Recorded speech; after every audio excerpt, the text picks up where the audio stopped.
begin lees, wil ek net 'n paar gebedsversoeke met julle deel.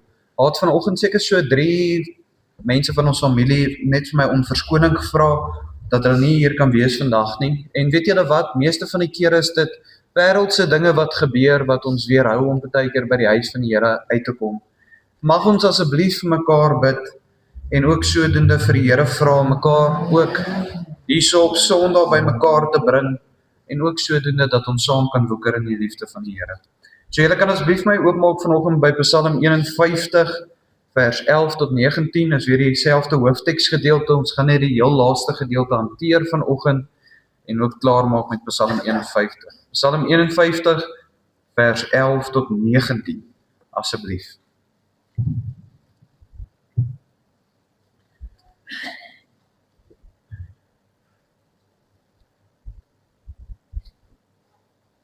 Psalm 51 vers 11 tot 19. Kom sluit dan net die oë en dan nader ons ook die Here.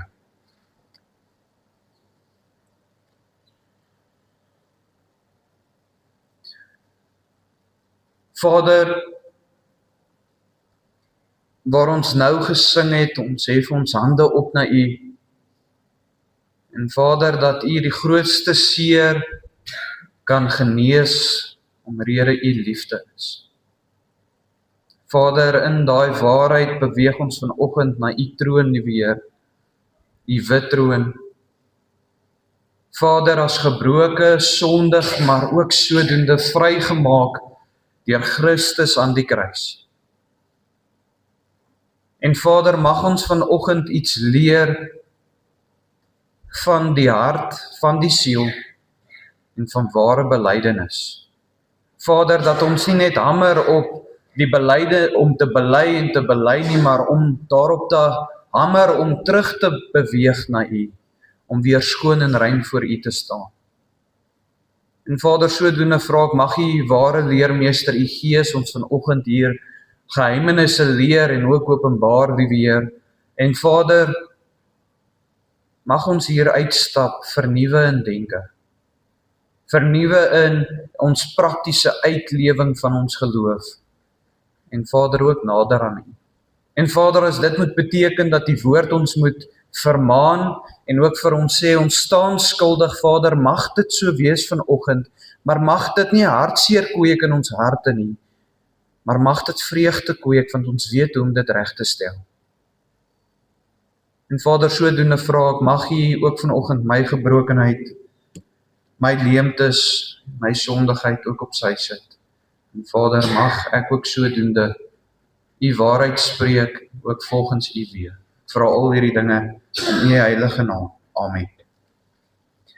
So, voordat ons vanoggend lees, deel ek net weer die tema, ons gesels oor belydenis in Engels confession, en sodoende vers 11 sê dan vir ons. Verberg U aangesig vir my sondes en delg uit al my ongeregtighede. Skep vir my 'n rein hart, o God, en gee opnuut in die binneste van my 'n vaste gees. Verwerp my nie van U aangesig nie, en neem U Heilige Gees nie van my weg nie. Gee my weer die vreugde van U heil, en ondersteun my deur 'n gewillige gees. Ek wil die oortreders U weë leer, dat die sondaars hulle tot U kan bekeer. Red my van bloedskuld, o God, God van my heil. Laat my tong U geregtigheid uitjubel. Here, open my lippe, dat my mond U lof kan verkondig, want U het geen lus in slagoffer nie. Anders sou ek dit gee. In brandoffer het U geen behaag nie. Die offers van God is 'n gebroke gees, 'n gebroke en verslae hart, sal U, o God, nie verag nie. Net tot sover, asseblief. En soos wat julle weet, is ons besig met hierdie reeks wat handel oor gebed, en ons hanteer ook die Acts-prinsip, en ons trek dan sodoende vanoggend by preek nommer 4 in die reeks, en ook by die tweede tema, wat ons al 2 keer oor gepreek het, en vandag gaan dit die 3de preek wees, wat handel oor belydenis. En ek seker die vorige 2 Sondae het elke een van ons, en ek en Kluisend, geleer van wat 'n ware belydenis is, en besef dat ons nie meer langer kan oppervlakkig ons sondes bely aan die Here nie, maar dat dit so eintlik soveel dieper is as om net vergifnis te soek, dat eintlik ons einddoel moet wees, is om nader aan die Here weer te beweeg, om weer rein en skoon voor hom te staan. En vanoggend voordat ons aanbeweeg, wil ek net met julle deel, dat hierdie gedeelte wat ons vind in Psalm 51, en ook ons vind van hierdie gebeurtenis in 2 Samuel ook, moet ons besef die groot genade wat daar is, maar die dieptheid en die seer wat hier binne te vind is ook. Ek seker elke een van ons wat hierso sit vanoggend het sonde wat ons nie graag wil hê die wêreld moet van weet nie. En Dawid skryf hierdie psalm omrede hy weet hy's verkeerd, maar hy het seer. Seer wat onbeskryflik is, omrede hy weet wat hy gedoen het, maar ook seer omrede hy nie weet hoekom het hy dit gedoen nie. Weet hy staan skuldig, en eintlik hierso sien die hele wêreld al vir hoeveel duisende jare wat het Dawid gedoen. Maar weet julle wat, dis 'n seëning vir ons om te sien, dat die Here is getrou en hy kan vergewe, solank ons net met opregte hart na hom te beweeg, met belydenis. So as ons dan vanoggend aanbeweeg na vers 11 toe, sê dit, verberg u aangesig vir my sondes, en delg uit al my ongeregtighede. Nou in hierdie vers sien ons dat Dawid vra vir die Here, Here moet eintlik nie na my sonde kyk nie, steek die gesig weg, moenie vir dit kyk nie, moet dit nie raak sien nie. Die rede hoekom Dawid dit vra, is want Dawid weet, sodra God sonde raak sien, moet God reageer op die sonde. En hoe reageer hy? Deur dit te oordeel, deur dit te straf, en in party gevalle om genade te toon teenoor dit. Maar ons sien dat Dawid opreg is, hy het nie klomp verskonings hoekom hy dit gedoen het nie. Hy sê net aan die Here, ek het gesondig teenoor u. En hy sê eintlik, ek het geen verskoning nie. Hy is eerlik en hy weet hy staan skuldig, maar meer belangrik, hy toon 'n begeerte om weer rein te word. En dit is waaroor ons laas Sondag gepraat het. Die belydenis moenie gaan net om vergewe te word nie. Die belydenis moet gaan om weer rein voor die Here te staan, om weer in 'n verhouding met hom te wees. Ons gaan nou sien hoe Dawid eintlik sê, hy het nie meer vreugde in die Here nie, want sy sonde het skeiding gemaak tussen hom en die Here. Hy het nie meer daai verhouding met hom nie, want hy het die verhouding seer gemaak. En dan weet ons ook, God het vir Dawid vergewe. Maar ons moet besef dat die nagevolge van sy aksies was nog steeds daar. In 2 Samuel 12 vers 13 sien ons dit, waar daar staan, en Dawid sê vir Nathan, ek het gesondig teenoor die Here, en Nathan sê vir Dawid, so het die Here dan ook u sonde vergewe. U sal nie sterf nie. So ons sien dat God vir Dawid vergewe, omrede Dawid met opregtheid na die Here toe gaan. Maar dan in vers 14 van 2 Samuel 12 vind ons die moeilike gedeelte, wat sê die nagevolge is nog steeds daar. En omrede hierdie sal die kind sterf. En dit lees ons in vers 14 wat sê, maar omdat u die vyand van die Here deur hierdie saak aanleiding gegee het om grootliks te laster, sal die kind wat vir u gebore is ook sekerlik sterf. En ons moet net besef, in ons konteks vanoggend, lewe ons nie in die Ou Testament nie. As jy sonde doen as 'n ouer, gaan jou kind nie van jou af weggeneem word of iets soos dit nie. Ons geleef in die genade tydperk van hierdie aarde, soos wat ons al oor gepraat het en ook gepreek het. Maar wat hierdie vir my baie belangrik is om te besef is, die nagevolge van jou sonde in hierdie wêreld sal daar wees. En jy gaan moet saam met dit leef, en weet julle wat wys Dawid vir ons in sy lewensverhaal, dat hy dit aanvaar het, en dit is belangrik. Al gaan soek jy vergifnis en jy verkry dit, maar jy aanvaar nie die nagevolge nie, gaan dit altyd skeiding tussen jou en die Here hê. Want hoe leer 'n kind? Seker elke ouer wat hier is, het al vir sy kind pak slaag gegee, hopelik, né? Dis nie altyd lekker nie. Ek seker elke ouer huil ook in sy hart, en hy wil nie sy kind seermaak, maar hoekom doen ons dit? sodat ons kind dit nie weer moet doen nie, sodat hy moet leer. En dit is wat ons moet besef. Die Here straf ons baie keer, al vergewe hy ons, laat hy die nagevolge nog steeds gebeur, sodat ons moet leer. En dit bring ons dan by vers 12 uit, wat sê, skep vir my 'n rein hart, o God, en gee opnuut in die binneste van my 'n vaste gees. Dawid het geweet, soos wat ons al gesê het, hy is gebore met 'n sondige natuur, en ook dat sy hart tans onrein is. Sy hart is verhard teenoor die Here, maar hy gebruik dit nie as 'n verskoning om te sê, Here, ek is sondig en dit is nou maar wat ek gaan doen nie. Hy besef dat hierdie keuses wat hy gemaak het skeiding tussen hom en die Here gebring. En hy kom nou na die Here toe, en met 'n groot begeerte, en dit is vir 'n rein hart. En mense, hierdie is iets wat baie belangrik is. As julle vanoggend iets onthou van die preek, is hierdie een van die punte. Daar kan geen goeie begeerte uit 'n hart uitkom wat onrein is. En dis waar van 'n ongelowige en 'n gelowige se hart. Hoekom lyk die wêreld so? Want die mense se harte in die wêreld lyk so vuil en die mekaar en hard. Hoekom kan ons sien hoe mense in ander lande kinders vermoor en massamoord pleeg in hierdie oorloë wat daar is, want die harte is verhard. En die oorsprong van daai geweld kom uit die hart uit, wat kliphard is. Maar mense, as jy vanoggend hierso sit as gelowige, sien ons dit in Dawid se lewe ook, dat jou hart ook verhard kan word, ook onrein raak, soos wat ons deur hierdie wêreld stap. En onthou julle, ons het sê ons voete raak vuil. Ons moet seker maak ons was ons voete gereeld, sodat daai sondigheid in hierdie wêreld nie ons harte reëneer nie. So in die tema van belydenis, maak seker jy vra die Here gereeld en daagliks om jou hart rein te maak. Want weet julle wat?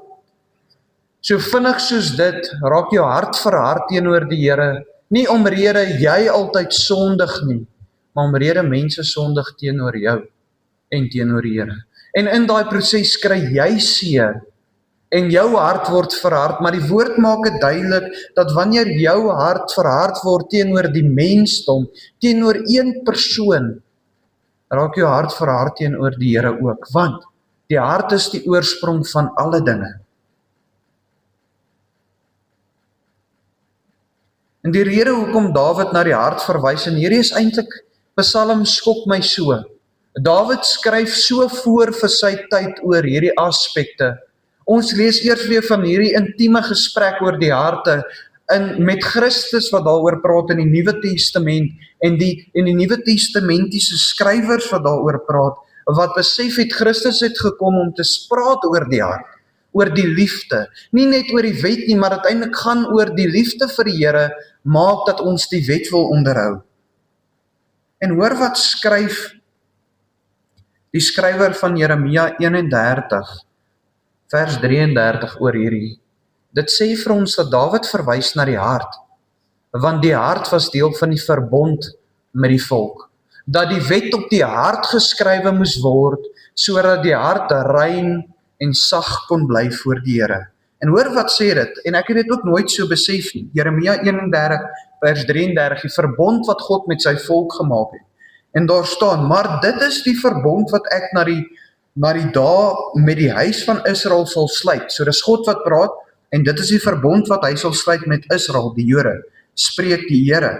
Ek gee my wet in hulle binneste en skryf dit op hulle harte. En ek sal vir hulle 'n God wees en hulle sal vir my 'n volk wees. So wat was die wet se oorspronklike doel? Om die hart rein te hou en om die hart sag te hou. Nou weet julle wat gebeur vandag in die moderne konteks? Omrede ons, dank die Here daarvoor, omrede ons nie die heeltyd oor die wet praat nie, raak die wet ook baie keer agtervallig in ons lewens. Maar eintlik is die wet behoort om nog steeds op die hart geskryf te word. Nie meer as die skeiding tussen lewe en dood nie, maar as riglyne om volgens te lewe. Mense, elke keer wanneer jy die wet breek, raak die hart onrein en ook verhard teenoor die Here. En sien julle al God se liefde in hierdie verbond? Hy sê eintlik in eenvoud en oppervlakkigheid, my wet is daar om julle harte te beskerm. En dit is hoekom julle is my volk. Ek soek 'n volk wat sy harte rein en sag is teenoor my. En mense, ons sit vandag in kerke waar kerke se harte verhard is teenoor die Here. En ons skiet die doel heeltemal mis as dit gebeur. Dis hoekom Spreuke 4 vers 23 sê, bewaak jou hart meer as alles wat bewaar moet word, want daaruit is die oorsprong van die lewe. Die Engels stel dit vir my so 'n bietjie beter en sê dis die oorsprong van alle dinge is die hart. En dis hoekom ons moet dit beskerm en bewaak. En dis hoekom wanneer die hart vuil is en onrein is, wat gebeur? Hy raak bedrieglik. Hy raak bedrieglik en dis hoekom Jeremia 17 vers 9 sê, bedrieglik is die hart bo alle dinge, ja, verdorwe is dit, wie kan dit ken? En dit is eintlik hierdie retoriese vraag wat gevra word, vir die rede, want jy ken nie eers jou eie hart nie, wie is die kenner van harte? Die Here. So wat sê dit vir ons? Jy kan nie jou hart sag maak nie. Jy kan nie jou hart rein maak nie. Net die kenner van harte kan dit doen. Net die een wat jou beter ken as wat jy jouself ken, kan genesing en versagting en vergifnis bring in die hart. Mense, elke persoon wat hier sit vanoggend sukkel met iets, want ons is mens. Moenie hier vandag uitstap en daai hart en daai aspek nie na die Here toe vat nie. Ons sien hoe die Here vir Dawid vergewe, omrede hy 'n offer bring van die hart af, al is sy hart verhard en sondig. Maar hy sê, Here, reinig my hart, ek soek weer die vreugde van U in my, want hy besef, die liefde en die vreugde kan nie woeker in die hart, as die hart hard is nie. En dis hoekom baie interessant en baie diep, Dawid verwys na die hart en die gees in dieselfde vers. En hierdie is my belangrik, hierdie is 'n punt wat julle ook in julle harte moet neerpen, want dit is hoe die innerlike mens werk. Die gees waarna Dawid verwys is sy eie gees. En net vir konteks, om dit so te verduidelik, wanneer jy weergebore word, kom sê hierdie vuis van my is jou gees, kom die Heilige Gees, en hy woon nie langs jou gees nie, hy word saam met jou gees gebind aan mekaar, en dis hoekom die woord sê, jy verseël jou gees tot in alle ewigheid. Maar wat gebeur in Dawid se geval en in ons gevalle wanneer ons sonde doen? Dis nie die gees ontbind homself nie, maar hierdie gedeelte wat jou gees is, word beïnvloed deur die hart. Om snaakse begeertes te hê en ook te maak dat jy nie meer in die gees die Here dien nie. Want jy is nie meer gehoorsaam teenoor die woord nie. En dis hoekom Dawid sê eintlik, en ek lees weer die vers vir julle. Ek lees dit vers 12, skep vir my 'n rein hart, o God, en gee opnuut in die binneste vir my 'n vaste gees. Verwysend dat sy hart sy gees beïnvloed het, om nie meer toegewy te wees aan die Here nie. En ook nie geregtigheid te beoefen nie.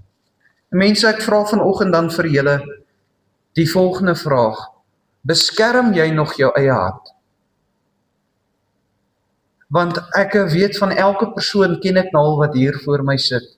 Elke een van julle en ek in kluisin, kom baie keer tot by die punt waar ons seer het. Is dit nie waar nie? Waar het ons seer? Het ons in die denke seer? Het ons in arm seer? Of het ons in die hart seer? Ons het in die hart seer, is dit nie waar nie? So elke een van ons skiet kort in hierdie aspek van om ons harte te beskerm, is dit nie waar nie. Maar nou kan ons sê, maar is dit nie so dat wanneer ek iemand inlaat, dat dit is hoekom ek seer kry nie? So eintlik is dit beter menslik gesproke om mense nooit in te laat waar hulle my hart kan seermaak. En mense, dis die grootste fout, dis die leuen van die duiwel. Die leuns van die hart. Hoeveel van ons sit nie hier vanoggend en jou hart voel of hy gevoelloos is nie. Dat jou hart voel of hy verhard is, dat jou hart voel of hy onrein is, en dat as jy na jou hart kyk, erken jy nie jou hart nie en dit voel vir jou of die persoon wie jy was nie eers meer daar binne is nie. Is dit nie wat gebeur oor tyd nie?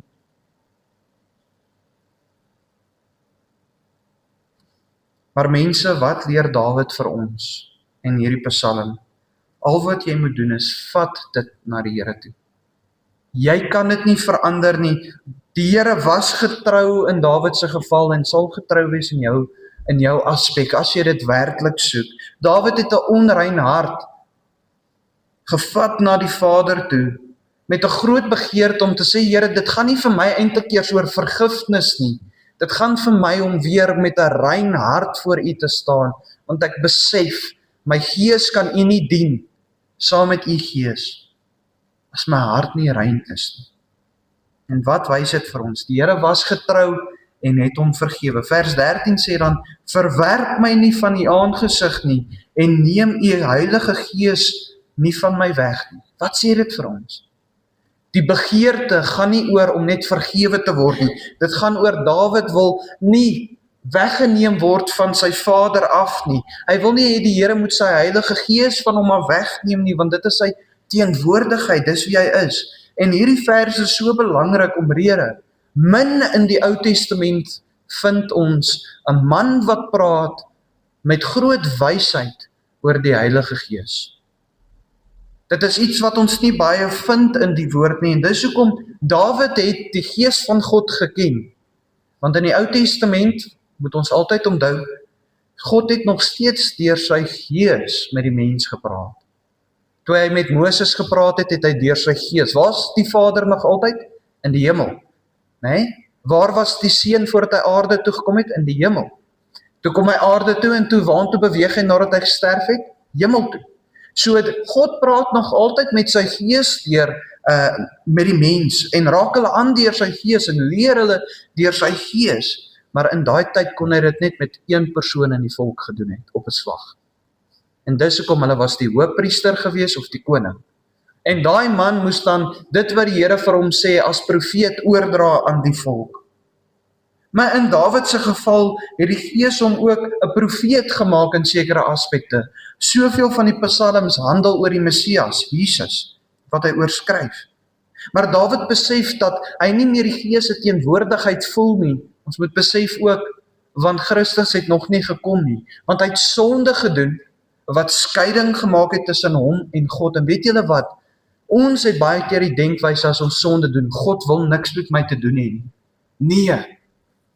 God kan nie na sonde kyk en dit ongestraf laat. Hy kan nie. En dis hoekom hy het vir Jesus Christus aan die kruis 2000 jaar terug gestraf, sodat hy nie jou hoef te straf nie. Maar mense, as ons dit oppervlakkig gaan opneem in ons harte, en nie waarlik bely met die hart as offer nie, gaan daarin nie vir ons stel nie. Want wat sê die woord? Alleenlik die wat glo in Christus sal gered word. As jy oppervlakkig belydenis doen, glo jy ook nie werklik dit wat Christus gedoen het nie. En vers 14 beweeg dan aan en sê, gee my weer 'n vreugde van U heil en ondersteun my deur ‘n gewillige gees. Die Engels stel dit vir my bietjie beter, die Afrikaanse partykeer woorde wat so bietjie moeilik is om te verstaan. Maar ek lees die Engels vir julle, dit sê, restore unto me the joy of thy salvation.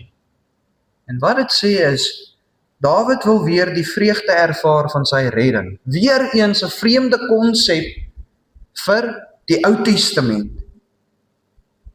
Maar Dawid weet dat hy vreugde ervaar het toe hy regverdig voor die Here gestaan het. En daai vreugde is nie tans in sy lewe nie.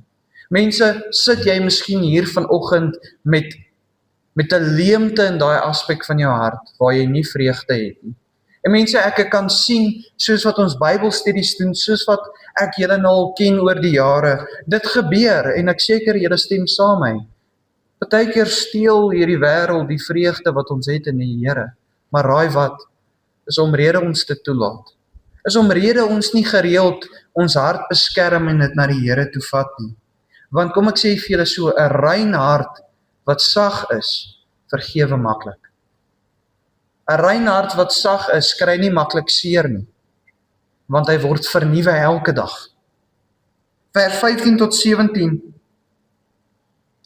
beweeg dan aan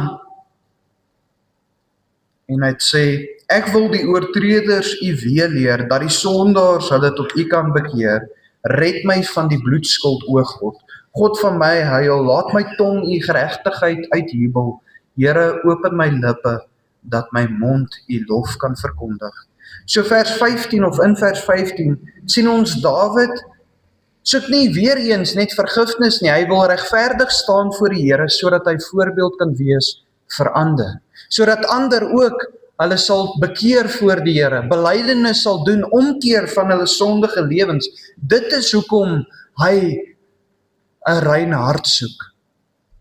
Mense, dink gou elke keer wanneer jy die Here nader vir vergifnis, wat is die rede? As dit net gaan oor jouself, is dit nie selfsugtig in hierdie gedeelte, leer vir ons iets anderster. In vers 16 sê Dawid, red my van my bloedskuld, en hierdie is baie belangrik. Hierdie waarheid was waar in die Ou Testament, en is waar in die Nuwe Testament, en sal waar bly tot die oordeelsdag. Wanneer jy sonde doen, kan sonde net vergewe word deur bloed wat vloei. Nee, ek seker elke een wat hier sit vanoggend verstaan dit, dis hoekom in die Ou Testament het hulle offers gemaak teenoor die Here, iets doodgemaak, nie net laat bloei nie, iets doodgemaak, sodat daai bloed vir die sonde kon betaal.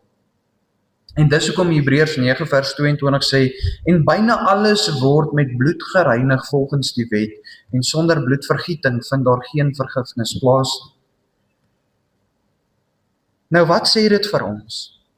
Dit sê vir ons offer is anders as Dawid se. Ons offer het al gebeur 2000 jaar terug, wat betaal het vir ons sondes. Maar wat leer die woord vir ons? Dat ons nog steeds moet daagliks bely en weer tot bekering kom. Ons is klaar gered, maar ons moet bekeer daagliks, sodat hierdie waar bly. Ons hoef nie 'n bloedoffer te bring nie. Elke keer wanneer jy vra vir 'n vergifnis, verwys die Vader terug na 2000 jaar toe. En hy vergewe dit. Maar alleenlik as jy dit opreg soek. In vers 17 kom Dawid weer en erken iets wat so belangrik is. Hy wys ons afhanklikheid van God. En wat sê vers 17? Dit sê, Here, open my lippe dat my mond u lof kan verkondig. Mense, besef ons dat ons nie eers die Here kan loof en prys as die Here dit nie toelaat en ook sodoende lei in ons harte nie. Dawid besef in sy sonde dat sy lippe hom tans nie toelaat om die Here te loof en te prys nie, want sy hart is onrein nog voor die Here. So as jy vanoggend hier sit en dit voel miskien vir die laaste jaar of 2 so, dat dit amper jy moet jouself forceer om kerk toe te kom. Mense, is dit omrede die hart onrein is en die hart is verhard teenoor die Here. Sien julle dat die hart werklik die oorsprong is van alle dinge? En dis hoekom jy moet dit beskerm. En dan sluit ek vanoggend af met die laaste 2 verse. Vers 18 tot 19, dis eintlik waarop ek wil klem lê vanoggend. En dit sê, want u het geen lus in slagoffer nie, anders sou ek dit gee. In brandoffer het u geen behaag nie. Die offers van God is 'n gebroke gees, 'n gebroke en verslae hart sal u, o God, nie verag nie. Nou vers 18 kan baie vreemd klink. Ons het nou net gesê dat alleenlik deur om iets te offer, soos om 'n dier dood te maak, kan daar vergifnis wees van sondes. En ons weet Dawid het sondes gedoen, maar nou sê hy in teenstryd, maar Here, u soek nie 'n brandoffer nie. U soek nie 'n bloedoffer nie. En nou moet ons onsself die vraag vra, hoekom? Want Dawid het tog voor Christus geleef, nog onder die ou verbond, onder die wet, maar nou sê hy die Here soek nie hierdie vir sy sonde nie. En die antwoord lê vir ons in Numeri 12 vers 22 tot 25. Dis wat by die Bybelstudie was, weet, ons het so 'n bietjie hieroor ook gesels. En mense, mag hierdie waarheid julle denke oor die Ou Testament ook verander. Dit sê verder, as jul misgaan en nie al hierdie gebooie doen wat die Here aan Moses meegedeel het nie. Alles wat die Here julle deur Moses beveel het, en van die dag af dat die Here dit beveel het, en verder in julle geslagte. Dan moet die hele vergadering, as dit buite wete van die vergadering in swakheid gebeur het, een jong bul berei vir 'n brandoffer as lieflike geur aan die Here, met die spysoffer en die drankoffer wat volgens voorskrif daarby behoort, en een bokram as sondeoffer. Nou wat sê hierdie vir ons? Die sondeoffer in die Ou Testament was net gemaak vir sonde wat onwetend gedoen is uit onkunde. Nou hierdie kan baie vreemd klink. Ons gaan nou sien hoekom ek dit sê in die volgende verse, in vers 30 tot 31 van Numeri 15. Maar mense, die sondeoffer was nie gemaak vir sonde wat op doelbewus gedoen was nie. En hoor wat sê vers 30 tot 31 dan van Numeri. Maar die siel wat iets moetswillig doen, bedoelend as jy dit gedoen het, sonde doen wat jy geweet het is sonde, moetswillig. Jy was in beheer daarvan, jy het geweet nog voordat jy dit doen het, jy het al beplan om te doen. Van die kinders van die land, of van die vreemdelinge, hy versmaad die Here, en die siel moet uitgeroei word onder sy volk uit. Want die woord van die Here het hy verag en sy gebod verbreek. Die siel moet sekerlik uitgeroei word, sy ongeregtigheid is op hom. So die Ou Testamentiese offers wat gemaak was nie gemaak vir mense se sondes wat dit doelbewus gedoen het nie. Mense, kyk na jou eie lewe. Hoeveel van jou sondes is doelbewus? Seker 99,999% van alle sondes is doelbewus. Jy beplan dit ook nog voor die tyd. Nee, is dit nie waar nie? Ek weet in my lewe is dit waar. Maar dit is waar die mooiheid nou inkom. Dawid besef dat hy skuldig staan teenoor die wet, maar hy het dit doelbewus gedoen, en dis hoekom hy sê, die Here soek nie 'n offer of 'n brandoffer vir my sondes nie, want ek het geweet voordat ek dit doen, was dit sonde. So ek hoop die Psalm begin nou meer sin maak in daai aspek. Maar Dawid sluit af met vers 19 en ek lees dit vir julle. Hoor wat sê hy. Dit is bietjie moeilik geskryf in die Afrikaans, maar ek sal dit verduidelik. Dit sê, die offer van God is 'n gebroke gees. 'n gebroke en verslae hart sal u, o God, nie verag nie. Dawid sê eintlik, en hy leer iets vir ons al uit die Ou Testament uit, wat Christus vir ons kom leer het in die Nuwe Testament. Die Here soek nie eintlik 'n bloedoffer nie, hy soek 'n opregte offer wat uit die hart uitkom. 'n brandoffer van die hart. Hy soek iets wat nie oppervlakkig is nie, maar iets wat eerlik is, iets wat waar is. Dit is wat die Here soek in ware belydenis. En die Here is getrou, en as jy 'n ware hartsoffer na hom toe vat, sal hy dit vergewe. Sal hy die hart rein maak en ook weer swag maak. Mense, mag ons begin offers van die hart na die Here toe bring. En mag ons ook nie, want kom ek sê vir julle, ek staan baie skuldig hieraan. Ek bid baie keer en ek bely my sondes, maar in my hart, sonder om dit te sê, het ek 'n verskoning vir daai sonde. Here, ek het hierdie gedoen omrede dit. En dit is nie wat die Here soek nie. Die Here soek daai opregtheid, daai rouheid van, Here, dit was ek. Maak nie saak wat om my gebeur het nie, ek het daai keuse gemaak om dit te doen. Vergewe my. Nie omrede ek net vergewe wil wees nie, maar omrede ek rein voor U wil staan. Ek wil weer U in my gees dien. En mense, mag ons weer terugkeer. Nie met woord en net met daad die Here te dien nie, maar mag ons woeker hier binnekant. Mag ons so saam met die Gees van God wandel, want dit is wat dit beteken. Die woord sê net die wat wandel in die Gees sal in die koninkryk van die hemel ingaan. En mense, moenie dat jou hart jou weerhou om groot vreugde en liefde by die Here te vind. Amen. Kom sluit die oop. Vader, wat so groot voorreg is dit nie om vanoggend te kon besef het dat U 'n hartsoffer soek nie, liewe Here. En Vader, elke een van ons wat hier is vanoggend, doen sonde daagliks teenoor U. Doelbewuste sonde. En Vader, ons leer vanoggend dat al wat ons kan doen As ons harte na U neem. En Vader, as daar vanoggend 'n hart is wat gevoelloos hier sit, 'n hart wat homself nie eers herken nie, 'n hart wat seer het, liewe Heer, wat nie rein is nie. Vader, mag U Gees in daai hart leiding bied. En Vader, mag elke persoon wat so voel vanoggend, as hulle hier uitstap, hulle harte na U toe bring. Want Vader, by U is ons harte veilig. By U is ons harte sag. By U kan ons harte gevul word met vreugde, met liefde en vrede, liewe Here. Vader, mag ons nie aanhou hardkoppig wees in hierdie sin. Mag ons nie hier uitstap en sê, ek weet nie hoe om dit te doen nie, want Dawid leer vir ons, deur net waarlik eerlik te begin kyk na homself. Om ons sonde te sien soos wat U dit sien. En Vader, mag ons in hierdie eenvoud nader en nader aan U beweeg.